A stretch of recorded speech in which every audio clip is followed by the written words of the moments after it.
Okay, welcome to this video where I'm going to show you how to do a non-parametric statistical test of two paired or related samples. And in this case, the test that we would choose would be called a Wilcoxon signed rank matched pairs test.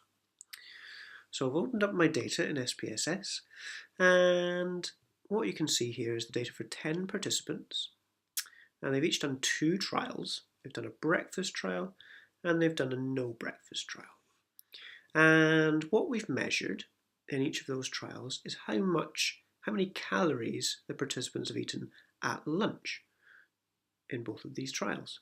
So in one trial they've had breakfast, they've been given a breakfast at 9 o'clock, they've been asked to not eat anything else until lunch, and then they've measured how much energy they eat at lunch.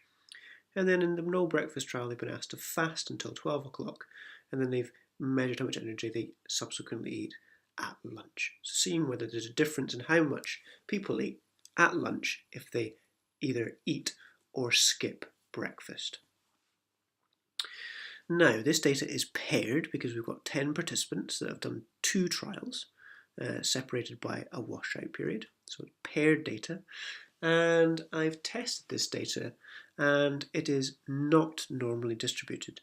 And that means that we can't use a parametric test.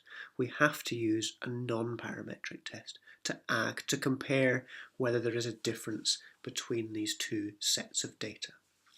And in this case, it's a Wilcoxon matched pairs test that we're going to do. So we're going to go to Analyze, and you'll see that there's a menu down towards the bottom called non-parametric tests. And we're going to open up this little menu here. And you can see that there's two options. There's an independent samples option, or there's a paired or related samples option. And that's the one that we want to choose in this case. So we'll select that. And then we're just going to tell SPSS what test it is that we want to do. And it's actually going to help us a lot for a non-parametric test to pick the right choice of test. So on the Objective tab, we just want to make sure that it's selected here to automatically compare observed data to hypothesized. We don't want to customize the analysis in this case. So just make sure that is selected. Go to the next menu, which is the Fields menu. And then in here, we just want to select the two sets of data that we want to compare. And we want to compare the breakfast trial with the no breakfast trial. And then we're going to come across to settings. So we've selected the data we want to compare. And we just want to make sure that it says automatically choose the tests based on the data. And that's absolutely fine because we know SPSS is going to be able to choose the correct test for us. If you wanted to, you could customize the test and you could pick the right one, which is the Wilcoxon matched pairs here, but SPSS will choose it for you. Okay, have a look at test options and just make sure that the significance level is at 0.05 because that's our threshold for deciding whether there is or isn't a difference. User missing values you can just leave as it is. Okay, and that's us ready to do the test, so we can just hit run down here to run the test.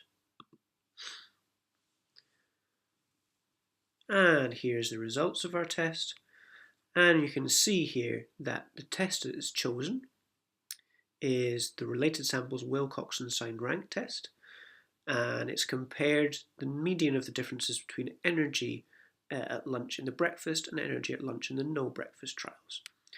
And then you can see that it gives us a significance value, so this is our p-value, and in this case it's higher than 0.05 because we've got a p-value of 0.114, and you can see that it's decided for us what we should do based on that p-value, and it said we should retain the null hypothesis because p is not lower than our threshold of 0.05. So in this case we would conclude that there is no difference in how much people eat at lunch when they've had breakfast or when they haven't had breakfast. And that's how to do a Wilcoxon signed rank matched pairs test, or a non-parametric test of two related samples in SPSS.